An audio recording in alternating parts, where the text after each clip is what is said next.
Hello. It's that time again. We're going to grow our force, know ourselves, and slip those surly bonds of Earth and achieve escape velocity. We are going to do the Vell-os story. You know, I'd really like it if they had some template names that were feminine. I'm going to do something a little differently with this set of streams, which is I'm going to disable my microphone when I am pressing the keyboard a lot. If I remember to, I'm going to try to, because I know that the clicky is annoying. I should be using a headset, but I hate wearing a headset because it's so it's just uncomfortable for me. Let's do Susanna Merrick.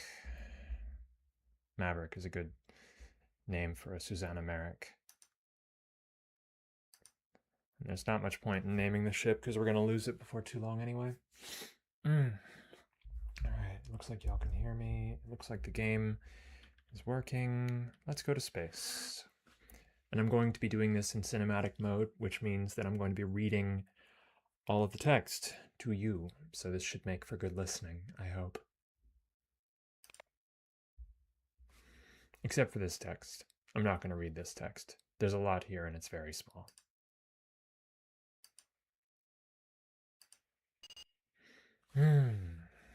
So we're back. No, Barry. I'm not interested. Oh, Barry is so lovely. We love him, don't we? Don't we love Barry? Barry sure does exist. We don't really need any of this, because what we're actually going to do is we're going to go to Earth.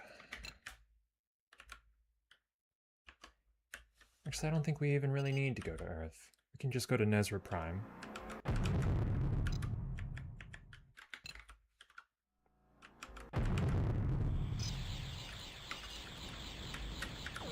Hello, Vell-os. I love that their weapons make that sound. We're going to look for the delivery to Earth. Now I'm going to make a lot of noise with my keyboard for a bit while I look for the delivery to Earth because that's the beginning of Vell-os. So I'm going to mute my microphone.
Delivery to Earth. Take 2 tons of industrial goods to Earth in the Sol system. We accept. Let's go to Earth.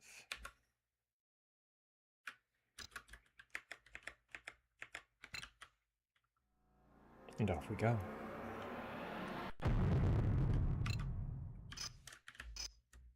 Look at those Vell-os.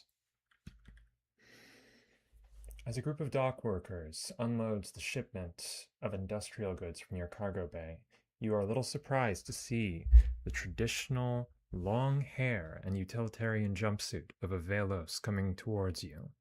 The nameless Vell-os looks at you oddly for a moment, before smiling softly and walking away.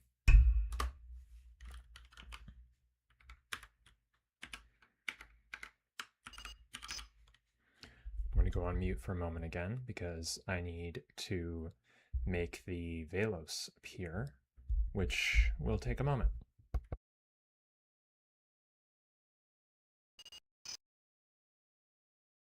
Here we go. As you wander around the spaceport after landing, you are slightly surprised to see the same Vell-os who walked past you as you were unloading a delivery you made to Earth not so long ago. "Greetings, Susanna Merrick," he begins in an almost lyrical accent. "We have been keeping an eye on you, and it has now reached the point where I have been given no choice but to approach you. Are you prepared to help us out?" Something in his voice and in the way the whole area seems to stand still tells you that this is no simple request, and you get a deep feeling of foreboding about the choices in front of you, and you hesitate for several moments before making a decision. Do you agree to help him? Yes. "Thank you," he responds sincerely after you give a nod of acquiescence. "You see, it has been nearly 7 centuries since anyone has set foot on our homeworld, and I was wondering if you could find it for me. We Vell-os can remember its exact location, but not the route to or from it. It would mean a great deal to all of us if you could bring us news about its final fate," he tells you quietly. "I cannot join you as I have business here, but I will be waiting for your return with great anticipation." With that, he turns and walks away, leaving you wondering at the odd encounter. Now, if we're going to Vell-os, we're going to need... Ooh, that's expensive. I need something a little more juice. God, these are expensive. Well, all right. What we really need is solar panels. So we'll buy some solar panels. Now, let me make sure that we're on the right thread.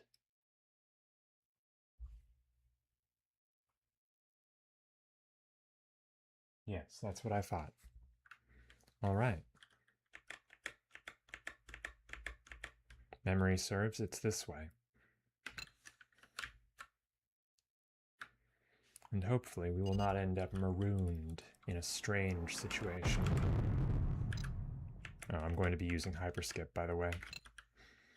I'm just addicted to using it now. I can go one more, right? I can. There it is. Good. Goliath. Okay. In South Manchester. I believe we go north from here. Hopefully we will not be attacked by the Crypt Mind.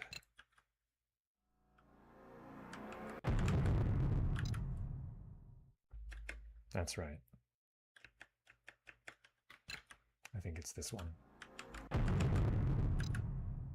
Yes, it is.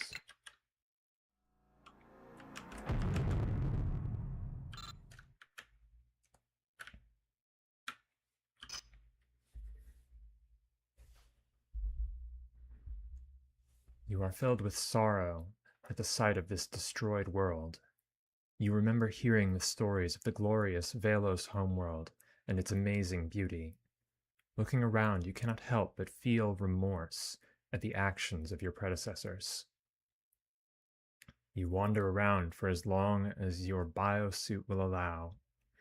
As you get back into your beloved Ring of Glory, you slowly dry your eyes as your airlock cycles, and you remember the odd crypt pods you kept seeing on your way here. You resolve to ask your Vell-os friend about them when you return, if he is prepared to talk further, after hearing the news of the devastation to his homeworld. Let's go back.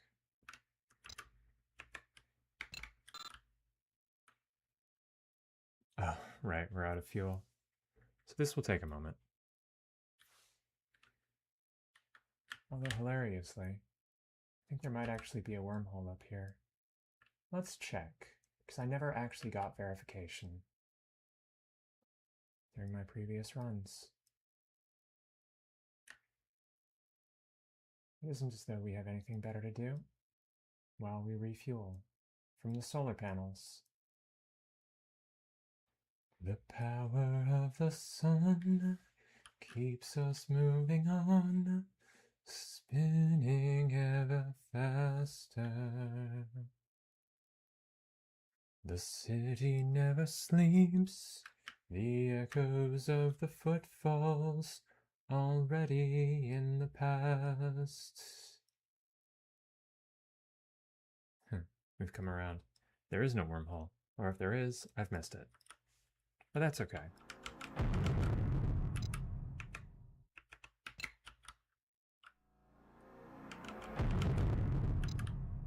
I'm actually going to turn up the game audio a little bit for you. There you go.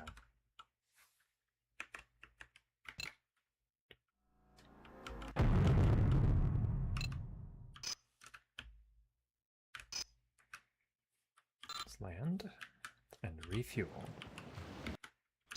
Before we go, back to Sol. Avoid this little fight that has nothing to do with us. Whoops, I forgot. There we go.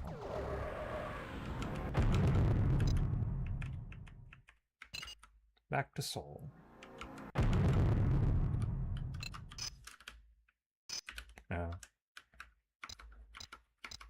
So this is fun. He shows up here sometimes. Zero-wing cats. How are you, gentlemen? All your base are belong to us. You have no chance to survive. Make your time. It's cute that they did that. All right. You are not terribly surprised to see your Vell-os friend waiting for you when you land. I can see the devastation in your mind, he tells you sadly, and you are reminded that all Vell-os are powerful telepaths. We know that the Colonial Council had destroyed it, but we had hoped that it might have recovered a little in the intervening years. I'm glad the crypt mind left you alone, he says with a mysterious smile. It always attacks every Vell-os that approaches it. For some reason, it leaves you humans alone. Anyway, he explains after shaking himself out of his reverie, it is imperative that you learn more about yourself. You must go and see my friend, Flirin, who lives in New England in the Wolf 359 system. He isn't always around, but if you keep stopping by occasionally, you'll catch him eventually. After he walks off, you are left with more questions than answers. What is this crypt mind? What is it you need to learn about yourself? What exactly is going on? You resolve to find this Flirin and ask him as soon as possible.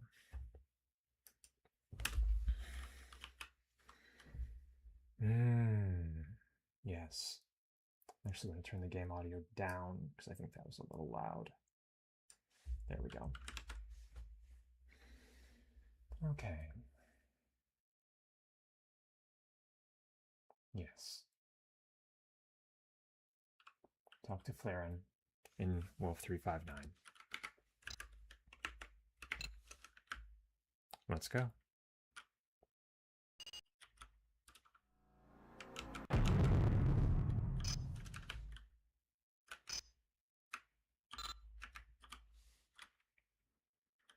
You are surprised to feel a tap on your shoulder as you exit your ship, and you turn to see the traditional long hair of a Vell-os standing some meters away, off to your right, beckoning you over. Sorry to have startled you, he apologizes hurriedly, but I do not have much time. I am Flirin, and I have felt you in Lyrell's thought forms. You are the first non-Polaris human who has the potential to be a very powerful telepath, perhaps even a T0. Let me explain, he says, obviously aware of your confusion. Most humans are T6, only peripherally aware of the power of the mind. T5s are capable of observing and influencing the thoughts of others.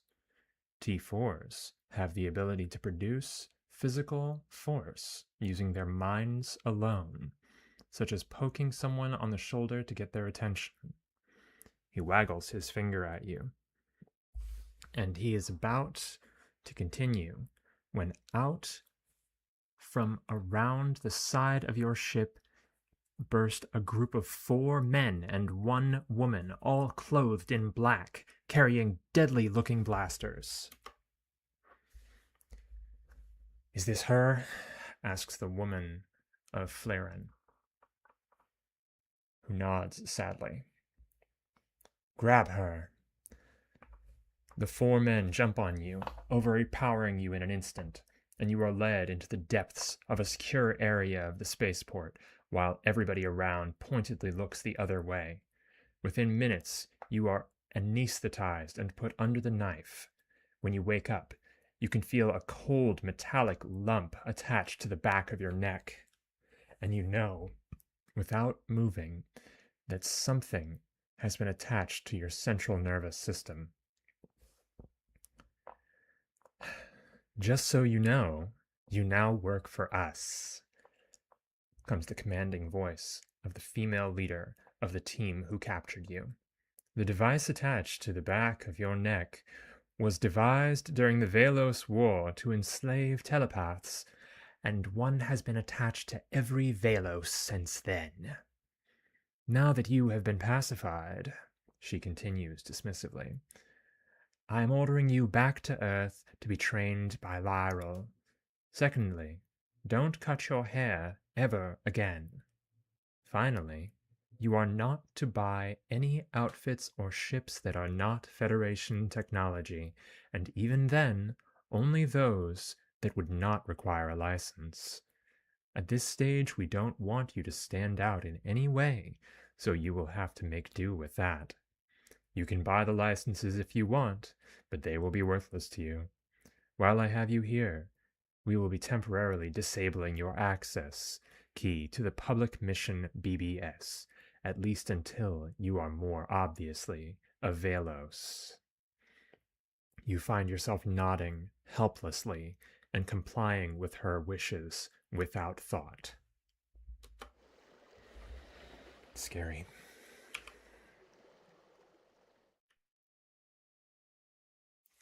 And now we return to Earth for training. It isn't as though we can argue with her.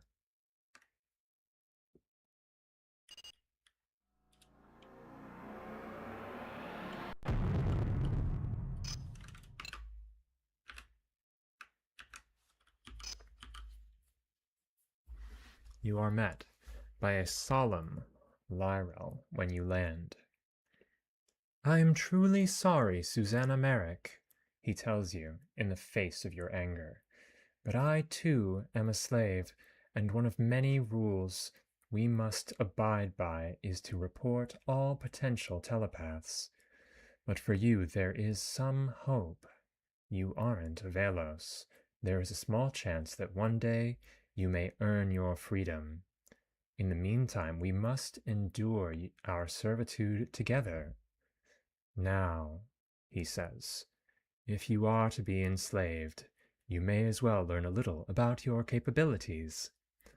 Suddenly you feel a warm pressure in the back of your mind. "Can you feel that?" asks Lyral, and you nod. "Good." You look around, trying to find out who spoke. You turn to see Lyral looking at you intently. You realize that he is speaking directly into your head. "Not quite. I am manipulating your surface thoughts so that you think the words I want to say to you." You feel a sudden pressure inside your head and your mind is forced open. In one awful instant, you can sense Lyral's mighty awareness and the dark bands of the constraint on his mind before realizing that you can feel the very same bands on your own mind. In a sudden whirlwind of discovery, you can feel the intelligences of the people throughout the spaceport and beyond their emanations becoming less distinct the further away they are. You can even sense some of the physical attributes of the surrounding space, even as far away as a couple of systems away. Looking back at Lyrel, you can almost feel a network of gossamer-thin filaments radiating out from him to thousands of other glowing, telepathically aware intelligences spread throughout the galaxy. In a sudden whiff of insight, you realize that the Vell-os have achieved a form of hive mind where they can snare each other's experiences and memories, where they can share each other's experiences and memories. Good, now you can see the universe of the mind. Use it wisely, or you will spend all your life twisting the hate out of their minds. You spend a moment casting your awareness around the universe before Lyrel intrudes into your thoughts again. The Bureau wants you to keep checking in at the bar here, as this is one of the places they hand out assignments, like it or not, for now you are their property. Scary.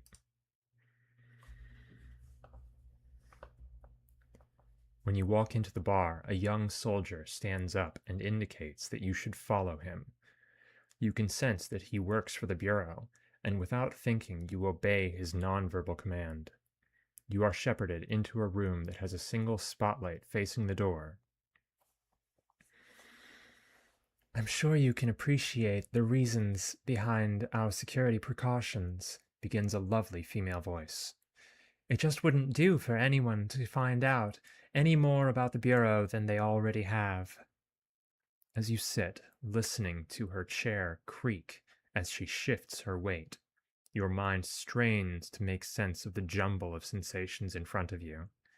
In a sudden flash of recognition, you realize that there is another, more experienced telepath in the room, confusing your senses. As far as you are concerned, I am Commander Crane, she continues. I want you to do something for us. What I'm ordering you to do, Crane continues, is to infiltrate the organization that calls themselves the Rebellion. We'll spread the rumor that you are on the run from us after narrowly escaping capture at the hands of a counter-terrorism team. That should be enough to get you started. If, during your travels, she shifts again, you see a ship called the Prodigal Son, it'll be because we want to contact you. Finish your current mission, then come to the bar here and we'll go through the normal procedure. Perhaps it would be best if you continually checked the Earth bar in case you miss the Prodigal Son, or if we can't put it in your path.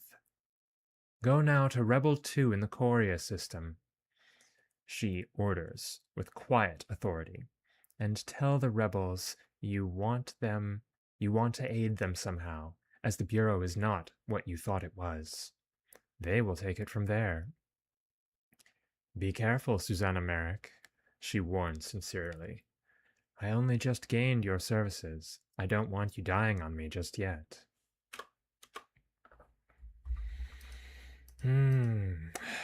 Yes, Mommy. I don't know if we can make it to... Oh, wow. That's the Vell-os mind. We can sense the cosmos around us. Anyone else remember Katamari? I can feel it. I can feel the cosmos. All right. Let's go to Nezra and refuel there. And hopefully we won't die on the way. That's right, the BBS is closed, so money is object. Yeah, and we can't hold any. Shit. I don't have any money either, so we're still in this dink-ass shuttlecraft. There's not much point in buying a better ship, because eventually we will swim through space, you know?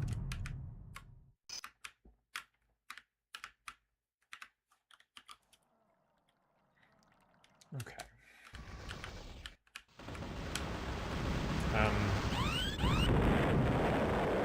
Sorry?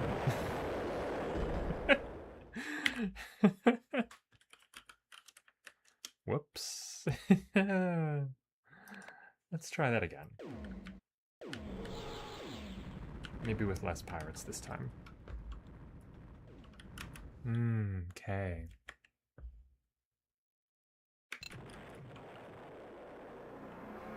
I'm going to stop hyperskipping, actually. I think it's a little bit disruptive. This is kind of more fun without it. Now, let's see. I think that one goes there. And there. Course set. I got very into the habit of hyperskipping for the, well, you know. Please not. Please don't. I really don't want to deal with you. I am going to hyperskip this time. Just to avoid being a sitting duck.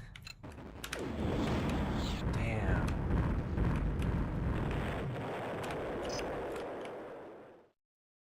Damn, that hurt. And we're ionized. I hate being ionized. It, like, makes your ship so slow. It's really annoying.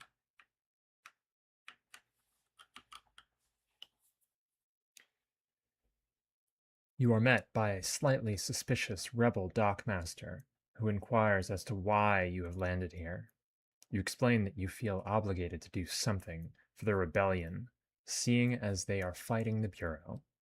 You tell them what you have learned of the Bureau does not fit with your ideals for the Federation, and you are a woman of action and cannot just sit by and let them continue on their merry way. You can sense the dockmaster remain suspicious, but after a deft helping touch on the swirling of his mind, he decides against questioning you further. We always have a need for freighter captains, he explains. And you can do that without actually gaining a lot of our secrets. If you were planning on doing something more dangerous, you're going to have to prove yourself first. Go and see the dockmaster on Merrill in the Aldebaran system while he is off duty in the bar, and give him this.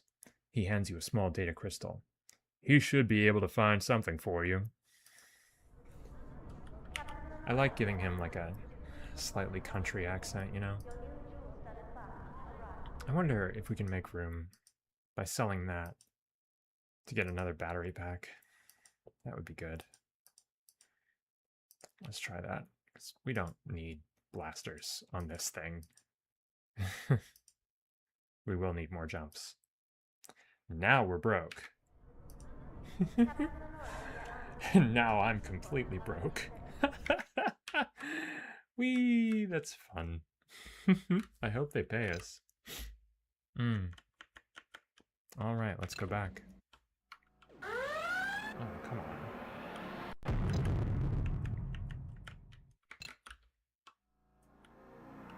Do not kill. Please.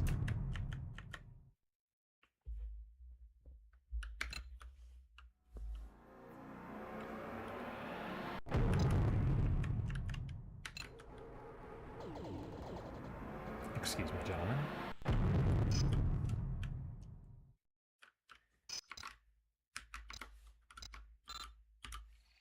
Alright. Oh yeah, since I don't have any money. Since I don't have any money, I can't buy fuel. Normally you could take missions, but I'm broke. I am broke as hell. That's funny. That's really, really funny. That's alright. Alright. Aldebaran.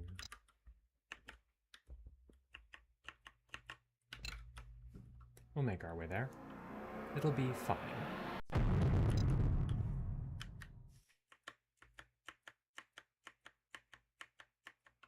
Ochnar, right? Is that the way? Ochnar. Centauri Barnards? Wait, what? How do I get to Aldebaran? Am I stupid and it comes from Nezra Prime? I am stupid and it comes from Nezra Prime. Sorry, everyone.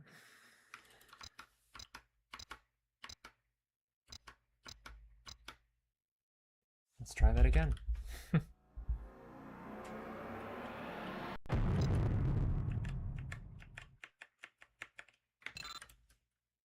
As we wait for fuel.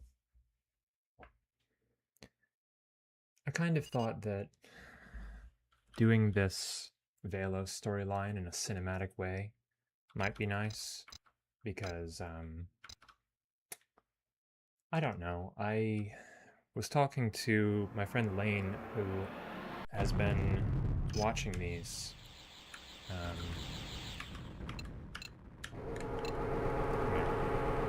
Who's been watching my speedrun as well as the Polaris content. Boom. As well as the Polaris content that I made. And Lane talked about having enjoyed the Vell-os storyline when they played it. So I thought, maybe I should do it, and do it cinematic. To the bar.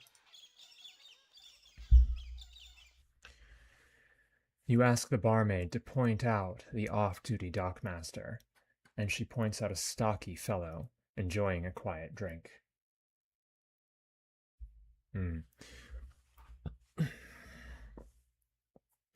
He looks up as your shadow falls across his table. "What can I do for you?" he asks politely. You explain your situation, saying that you were directed here to do something useful for the rebellion that doesn't require you to have an enormous security clearance. He looks at you and runs his hand through his graying hair. You can sense his shrewd mind calculating the risks you pose to the security of his operation. "Well, we could use some help getting foodstuffs onto the planet," he muses. He goes on to explain. "The Bureau is trying to starve us out of the Federation, and people's belts are starting to look a little tighter. Are you willing to become a freight courier?" You realize you have no choice but to accept. "All right, then," he says, squaring his shoulders. "If you could go to Las Vegas in the Vegas system and pick up 10 tons of food and bring it back here, it would be much appreciated. Ask for Jay when you return, and I'll make sure it gets distributed to the right people." "When you're in Las Vegas," Jay continues. Jay. All right. "When you're in Las Vegas," I'm going to say Jay is a different person, "make sure you get your produce from a guy named Burton. He's willing to sell food to people he hasn't seen before, so he's your man." You thank him sincerely, but he merely eyes you askance, and after observing his mind for a moment, you sense that he doesn't like having his off-duty hours interrupted. I guess his name is Jay. All right. So it's one person. My mistake. "Next time," he warns, picking up his drink, "don't bring everyday business to the bar. I like my time off." You nod your head and start heading back to your beloved Ring of Glory, leaving Jay to savor the rest of his drink in peace.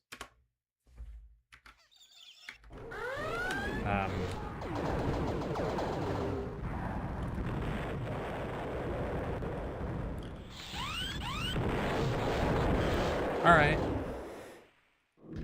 That's fine. Let's try that again. Can we not have a fight, please? Like, I know this is Pirate Town, but I'm kind of in the middle of something. Vega. Right? Yes, Vega. Which is somewhat...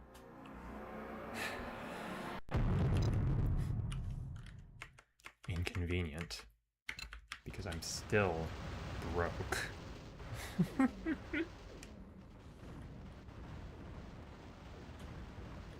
Sorry, Pegasus. Can't help you. This ship has no weapons. Oh, shit. My bad. Yes, it is through Alfara, isn't it?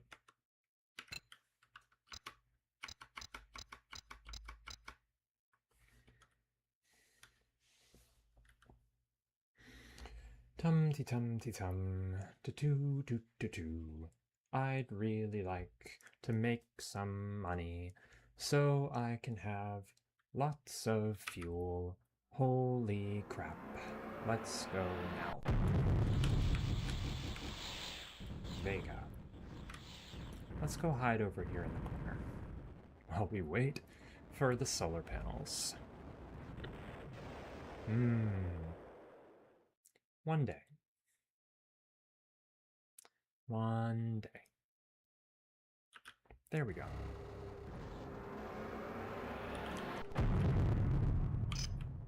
Las Vegas. As soon as you land, you go looking for this Burton guy. Surprisingly, he's not hard to find. The Las Vegas marketplace is very well organized, and within a half hour you're standing in front of the man you want, haggling over the price. The two of you quickly reach an agreement, and you get your 10 tons of food, no questions asked. He even gets one of his men to give you a hand loading the stuff onto your ship. You casually cast your senses around the local area to ensure that none of the Federation authorities are paying you any obvious attention. Once you are satisfied, you begin running through a quick pre-flight checklist before heading off planet. It's so silly being like totally broke right now. Cause like I spent such time trying so hard to route for the other one that I had enough money most of the time. So it feels very silly. It feels very silly to be just so broke. I'm supposed to be keeping an eye out for the fortunate son, but I don't see it. That's okay.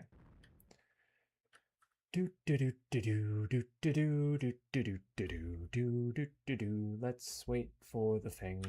I should not have bought that thing.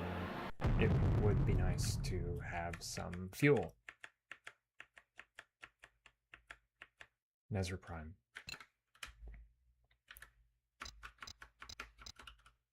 Matt Birch. Elite. Cool guy, right? Just so I don't have to dick around quite so much, I'm going to sell one of these solar panels. So I'll have enough money to refuel. So I won't keep the good people waiting. Much as I'm sure y'all like to see me drifting through space.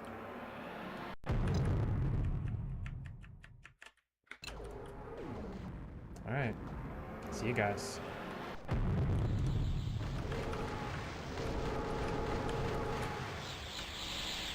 Ooh.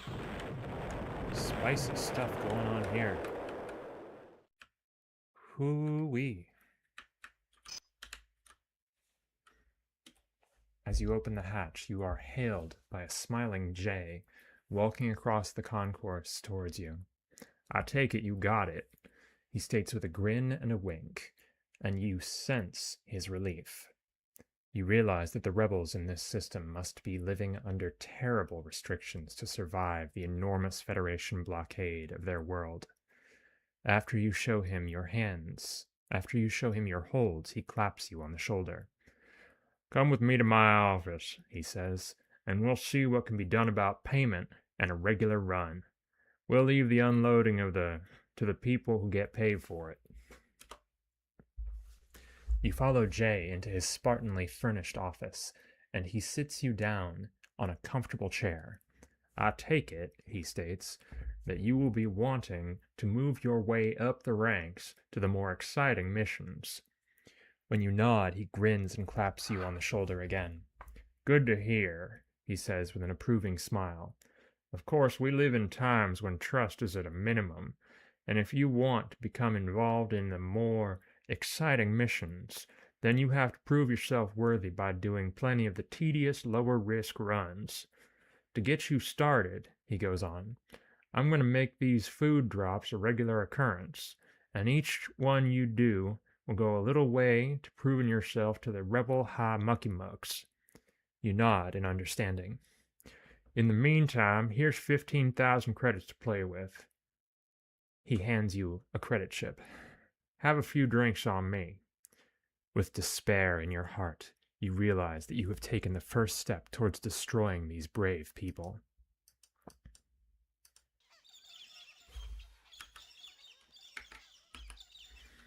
It'd be really nice to get a better ship. It looks like a heavy shuttle. This heavy shuttle in particular might be a little bit better. Remind me what the info of the ship is. 4 jumps, 25 tons, 1 light blaster. It's not bad. Let's buy it. There we go. Maybe now we will be a little less terrible. Okay. Accept. All right. And now we can do the regular food runs. Ah. Yes. All right. Let's go to Vegas. Oh, this ship is just a little bit faster. That's nice. Okay.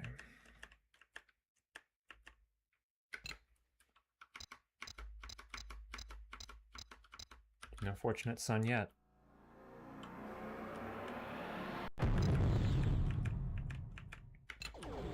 Yes, I like this ship being just a little bit faster. That's nice. But I am dropped by the outfitter anyway. Sell the gun, because we don't need it. Probably never will. I can't afford a solar panel. I can't afford anything. Well,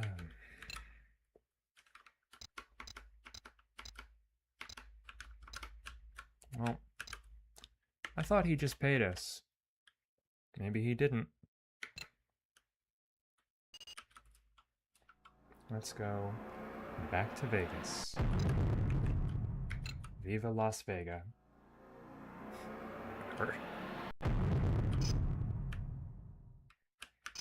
Adios, pirata. You go over to the now familiar Burton Marquis and get down to business. Like last time, he strikes a fair deal and speeds you on your way with 10 tons of food for the rebellion. Let's go.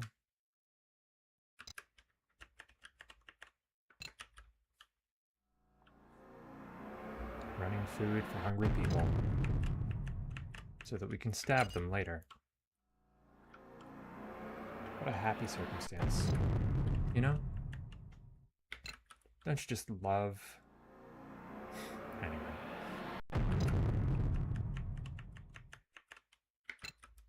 So one reason why the map probably looks very, very busy. No fight, no fight, no fight. I am a tiny little thing with no power and no ability whatsoever. Okay. Yes, I know you're watching me. You get the attention of some dock workers and quickly get your cargo unloaded before heading off to check in with Jay and get your payment.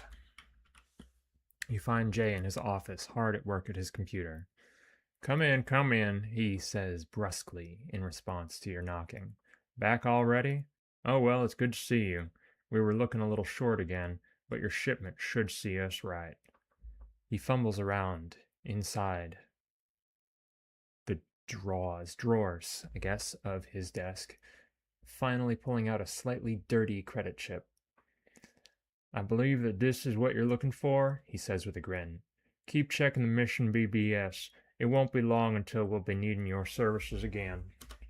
Oh, thank God we have some money now. Anyway. Oh, there are no missions. Lovely.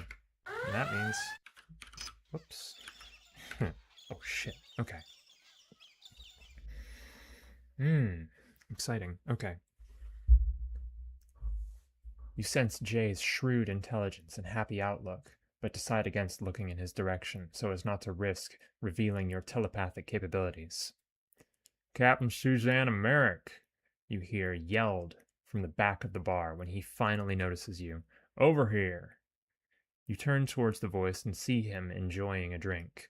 He kicks out a chair at his table and indicates that you should join him with a grin. I've been told to move you up the chain. He begins smiling, but don't get carried away, he cautions. It's only a small step up from the food drops to equipment drops. What it does mean is that some of the head sheds have noticed you. If you keep this up, before long you will be up there with the best of them. Jay leans forward, resting his heavily muscled arms on the table, as he asks more seriously, That is, if you're still interested. You realize you have no choice but to accept. Well, it's pretty simple, really, Jay continues expansively. No different to what you are doing now, except that the Bureau now reckons that what you will be smuggling is worse than what you were smuggling before. All we want you to do is go to Menin in the Leston system. That's a name. He indicates with a casual wave of his arm. Get 10 tons of equipment and bring it back here. Jay leans forward again.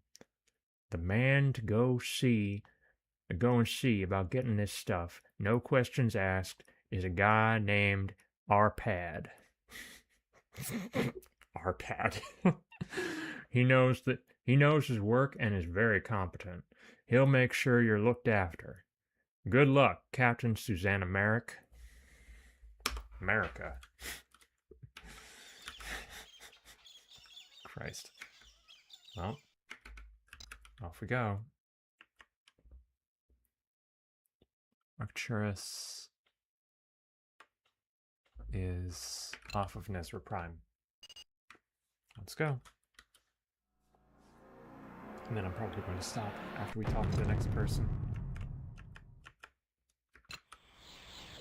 Excuse me, Jess. Not interested in your internal politics. Sorry.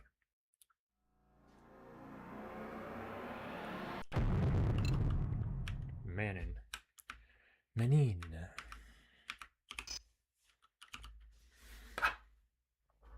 As soon as you land, you go looking for this Arpad guy. He's a lot harder to find than Burton was on Las Vegas, as the Menin marketplace is not nearly as well organized.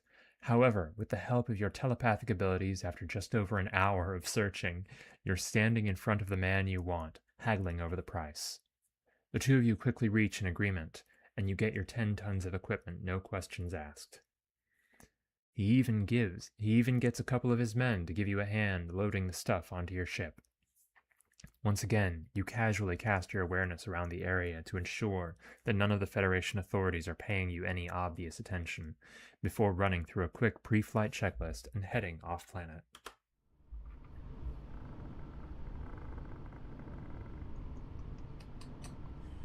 Yes, Merrill Bar, Rebel equipment. Yes. Excavation, blah, blah, blah. Alright. You know, I'd really love it if we could get, like, you know, a better ship. Okay.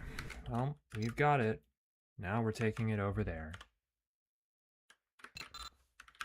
Let's go. After that, I will say goodnight, because I think that will make quite well for an episode.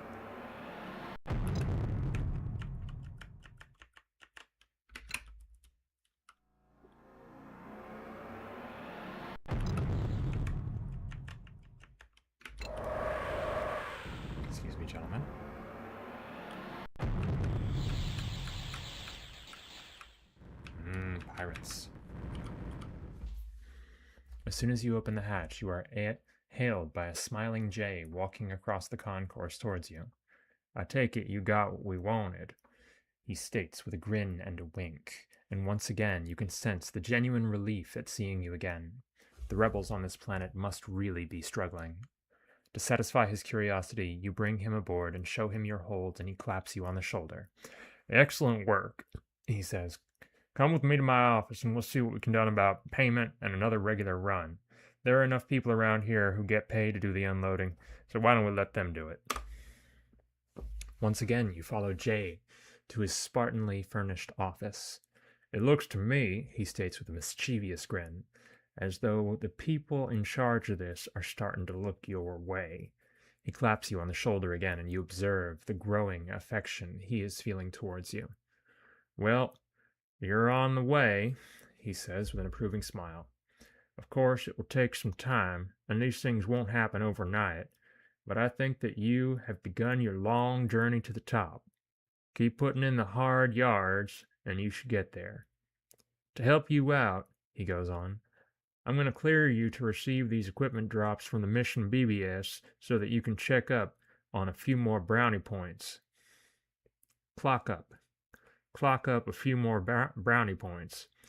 You nod, understanding that your willingness to do this sort of grunt work will go a long way towards impressing the people in charge of your loyalty. "In the meantime, here's a whopping 25,000 credits to play with." He hands over a credit chip. "Have a few drinks on me." That's nice of him. Doesn't mean we can afford anything better, at least not here. Ah, these are 25 every time. That's nice. Oh, and with that, I'm going to say goodnight. Next time I might change the resolution of the game a little bit so that y'all can see it better and so that I can see it better. Otherwise, yeehaw, off we go. Vell-os, baby.